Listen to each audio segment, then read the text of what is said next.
Okay, for a better understanding, here's the white frame of the door that's in the video clip with Jordan Turley arresting Lisa Hickman. Lisa Hickman approached Jordan Turley from this side of the house when she first made contact with him. She went up this way. Jordan Turley was at the door picking the lock when she first seen him.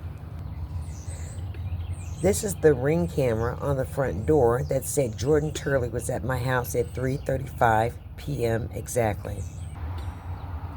When I appeared from the north side of the house, Jordan Turley was on his knees picking the door lock with a tweezer. I found that as well. Jordan Turley was on his knees where the black rug is when Lisa Hickman first seen him. He tried to hand her a paper. They ended up where that tire is. See the door and see the tire? That's where they ended up at, with her back to him. They traveled all the way over to these steps. You can see Lisa being forced forward to go down these steps and ending up over here in front of the Pods container. Jordan Turley threw Lisa off of her feet. She went airborne and she landed over here where the shovel is. So let's look at this. From where the tire is to the steps, over to the bucket, then face first on the ground where the shovel is. Does that make sense to you?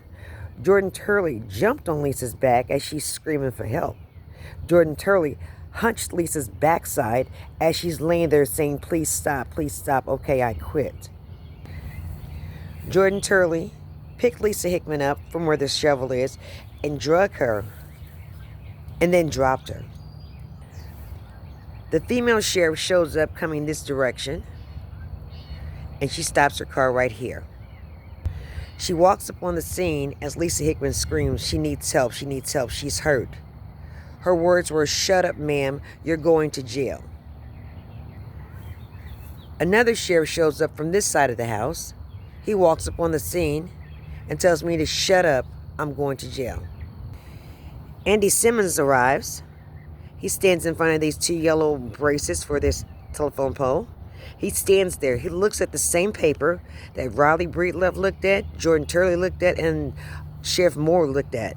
They all passed around a piece of paper indicating they had a warrant for Lisa Hickman's arrest for assault and battery.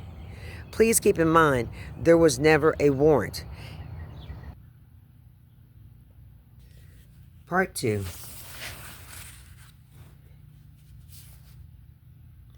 State of Oklahoma versus Lisa Hickman. Criminal misdemeanor. Amount owed, 0. That's of May 6th at 3:49 p.m. for domestic assault and battery. Misdemeanor. It was dismissed. Let's take a look.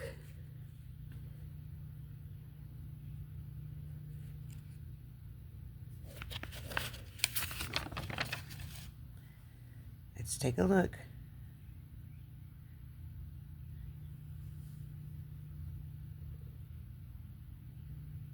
Let's take a look.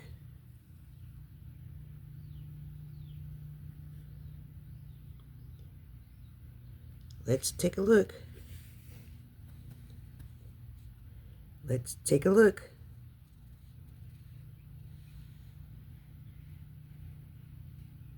Let's take a look. Let's take a look.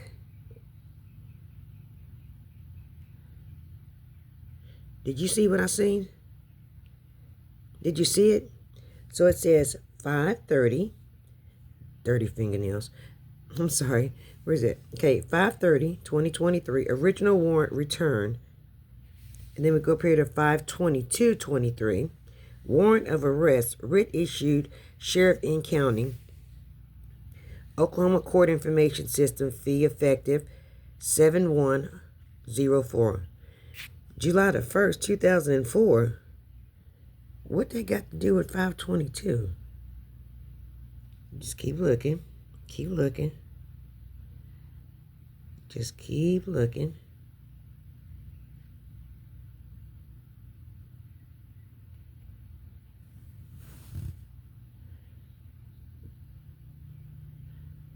Just keep looking.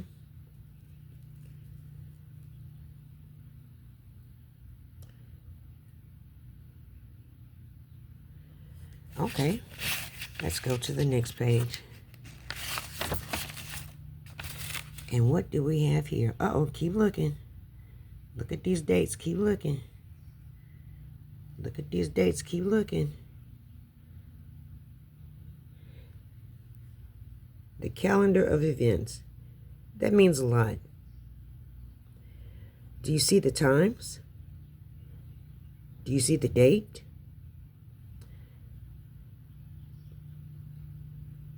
No time for the warrant that was issued, completed, Code, and no time for the date that the state dismissed. Are you starting to believe that this was a fake warrant? Of course. Time for the next lie. So Casey said the warrant was scanned in at 12:18 p.m. using Kelpro uploads to ODCR and OSCN. Notice there's no time. I had her print out a sheet for me. She didn't want to print out a sheet for me, but here's my warrant right here. 00291 on 5/22/23. And for whatever order that they have over here, the entry, not sure. So arrest warrants issued, all going to the sheriff. She says she's KC. Whoever TM is doesn't work there anymore. Okay. Well, Casey said she entered my warrant into the system at 12:18 p.m. using the system. This is the warrant that was served. Date issued 5/22 at 9:54.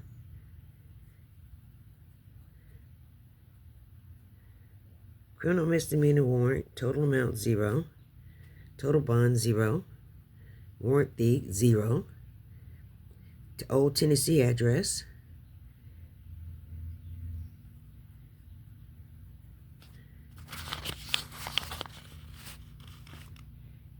Served on 5/26.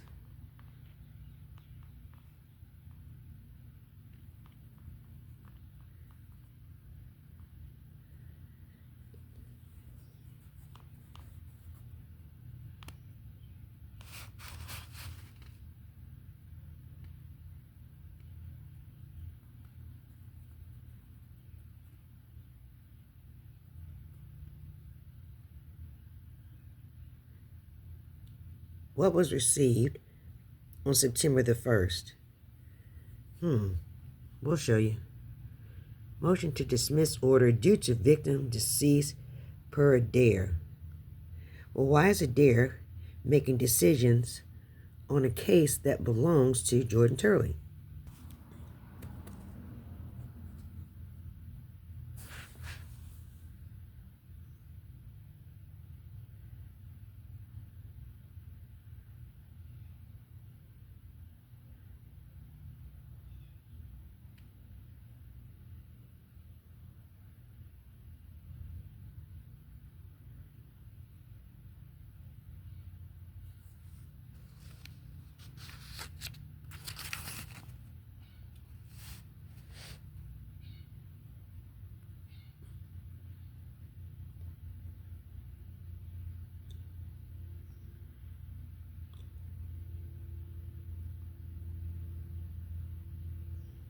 Dismissed due to the victim deceased per Adair. How can Adair dismiss something that went in front of Judge Tucker? We'll show you in a minute. The second warrant, issued out on May 31st, 2023 at 9:28. May 31st, okay. It's a warrant right here. It's a misdemeanor, and the total amount is $500 on a bond. The warrant fee is 0. Now, this is at the 500 block of 3rd Street, so you don't even know the address you're going to, huh? Okay. Let's see. Just keep reading it. Resisting an officer, that's the charge. Served on 5/26, 0 time. Let's see. Served by Jordan Turley. Let's keep reading, keep reading. June the 2nd.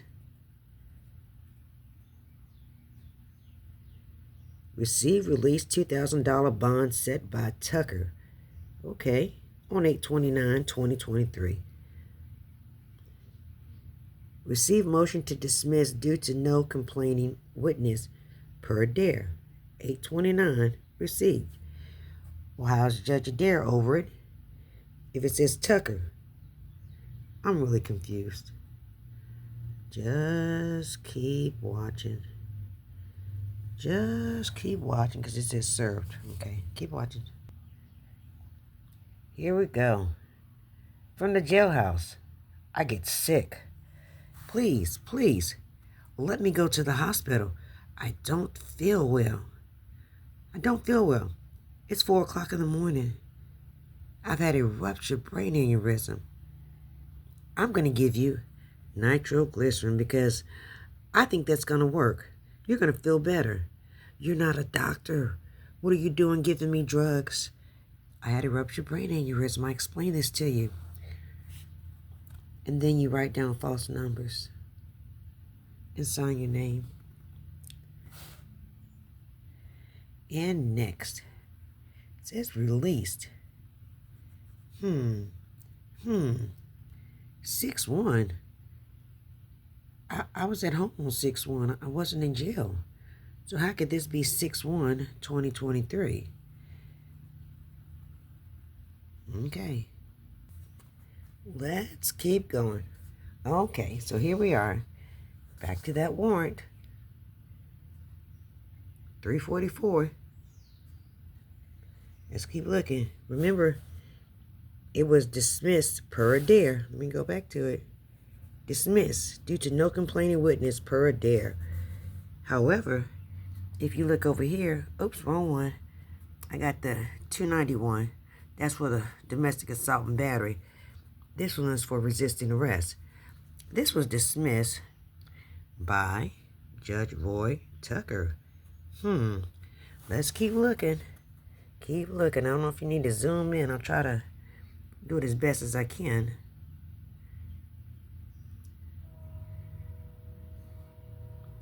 September the 1st. Now this is also something I want you to notice. The assistant district attorney on this for assault and battery. Because it's going to be a different district attorney for the resisting arrest. Okay. Shelby and Shelby. Assault and battery. Okay. Okay, let's take a look at this real quick. Here we go. The warrant for assault and battery, number 291. There's no time that it was served. A $0 bond set by Judge Adair.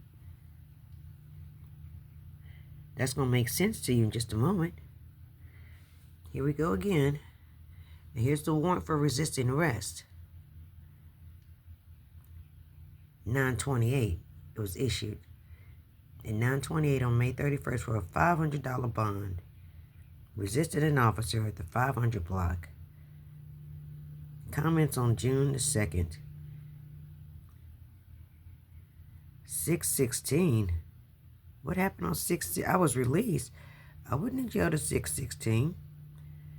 Bond set by Tucker. Okay. Just keep watching. Okay. Okay. And here is the information sheet. It's a copy. Just read the bottom part. It's not that serious. Count 1. Domestic assault and battery. A misdemeanor on or about the 18th day of March 2023 by willfully and unlawfully committing an assault and battery upon Billy Joe Harris. The defendant's live-in caregiver, Lisa Hickman, then and there grabbing and hitting the victim, leaving bruises on his arm with force and violence, and with the unlawful intent to do Billy Joe Harris corporal hurt and bodily injury. You see the witnesses here, right? And this is who signed for it. Stay tuned. Here's the affidavit. Lisa Hickman, State of Oklahoma, NW. Wonder what that stands for. Look at this. And then it says,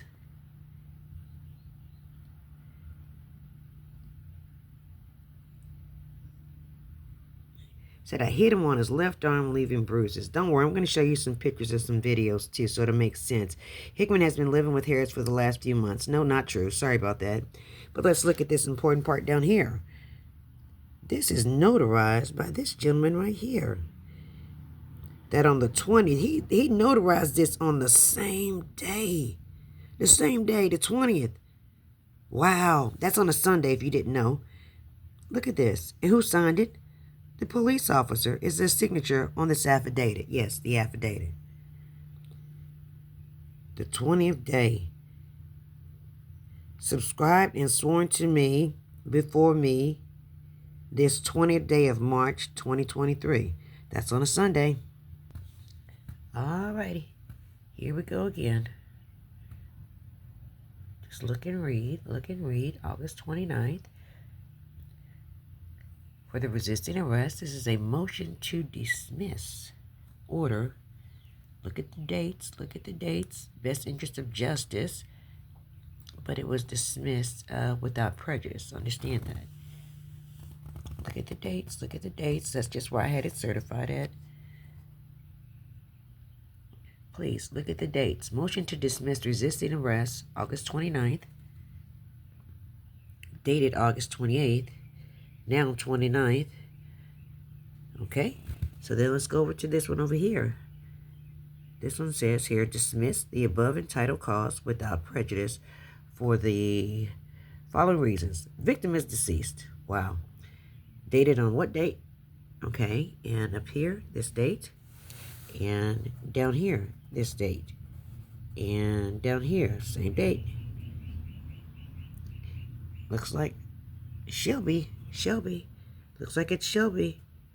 Okay. I just want you to keep looking at this. And you're going to see everything that happened. Does that say Parker? So Parker dismissed one. And Shelby dismissed the other. Shelby dismisses assault and battery. Parker dismisses resisting arrest. Okay. Just keep looking.